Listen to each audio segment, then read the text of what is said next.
La decadencia del cine de oro mexicano. En una época donde una serie de crisis y fracasos políticos, económicos y sociales afectaban negativamente el desarrollo del país, no sería de extrañarse que existiera una decadencia en el cine mexicano, ya que este no era considerado una prioridad, viéndose opacado por otros aspectos que se vivían en México como la inestabilidad política, la crisis económica, la violencia y falta de seguridad, desigualdad social, corrupción, entre muchos otros más. Este periodo estuvo marcado por una disminución en el número de espectadores debido a una caída en la producción, falta de financiamiento y la pérdida de calidad en las películas. Y a su vez, esta crisis del cine mexicano se vería afectada por la llegada de la televisión y la competencia con las producciones extranjeras. Para eso mismo hay que ver las cosas en retrospectiva y echarle un ojo a la situación en su inicio. Los inicios del cine mexicano, 1896 a 1930. La primera proyección de cine llegó a México en 1896, poco después de su invención, pues el país fue el principal receptor del cinematógrafo Lumière en América. Entre otras cosas, las buenas relaciones del expresidente don Porfirio Díaz con Francia permitieron su acogida y las primeras proyecciones en la Ciudad de México despertaron gran interés y curiosidad.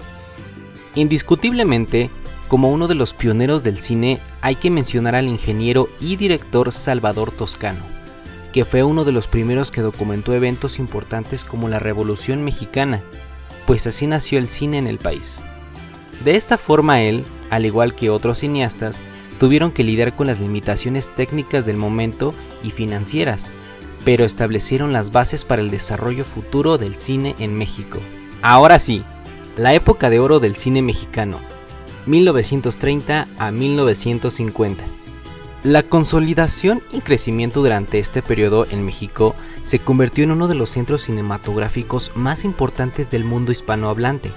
Los estudios de la época, al igual que los grandes de Hollywood, como los estudios Churubusco o Clasa, impulsaron la producción masiva de películas. Las figuras emblemáticas como Pedro Infante y María Félix se convirtieron en íconos nacionales, y directores como Emilio el Indio Fernández, Fernando de Fuentes, Alejandro Galindo, Roberto Gabaldón y Gabriel Figueroa en figuras clave. Las películas de este periodo a menudo combinaban elementos de melodrama, comedia y nacionalismo. Las temáticas y géneros en las películas se plasmaban a través de las comedias rancheras y los melodramas familiares, que fueron especialmente populares, reflejando y a veces idealizando la vida rural y los valores tradicionales. Crisis y transformación, 1950 a 1970. Su declive se vio intimidado con la llegada de la televisión y la competencia con las producciones extranjeras. Las primeras transmisiones de la televisión mexicana iniciaron en 1950. Tuvieron un crecimiento exponencial, pues entraron en operación los canales 2, 4 y 5 y la televisión alcanzó un poder enorme para todo tipo de público. La competencia, cada vez más ardua, presionó a la industria mexicana a replantear su dinámica de operaciones. Los productores se vieron obligados a buscar nuevas vías, tanto en su técnica como en sus temas y géneros, optando por una estrategia de producción más rápida y barata, pero que afectó directamente a la calidad lograda en los años anteriores. Cabe resaltar que la devaluación del peso en 1954 contribuyó también a esta misma crisis de producción fílmica. Con esto se perdió aquella diversidad de contenidos que caracterizaron a la época de oro, cayendo en una repetición en el tratamiento de temas y de estructuras narrativas que adoptaron el nombre de churros. El cine de autor, por otro lado, y las nuevas propuestas en directores como Luis Buñuel, que trabajó en México durante esta época, aportaron un enfoque más crítico y experimental. Buñuel, con películas como Los Olvidados de 1950, ofreció una visión cruda y realista de la sociedad mexicana.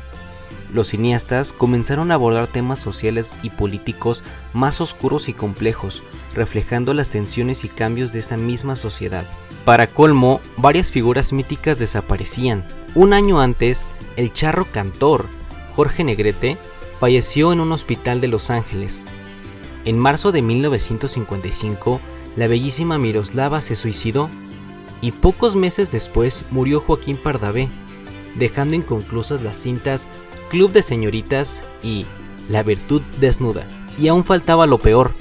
El 15 de abril de 1957, Pedro Infante perdió la vida en un trágico accidente de aviación, pilotando su nave por los cielos de Mérida, Yucatán. Y no obstante, las problemáticas sindicales y burocráticas determinaron la desaparición de 3 de los estudios más importantes entre 1957 y 1958. Estudios Tepeyac, Clasa Films y Estudios Azteca.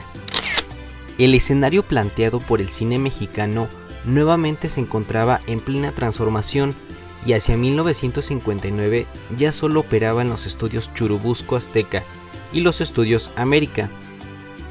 Ese mismo año, a causa de continuos desacuerdos entre cineastas y productoras, fue suspendida la entrega de los premios Ariel, misma que se retomó hasta 1972. Así, luego de vivir sus años más exitosos, el cine mexicano siguió su curso hacia tiempos que impusieron nuevas condiciones económicas, políticas y tecnológicas, pero que también permitieron el surgimiento de nuevas historias.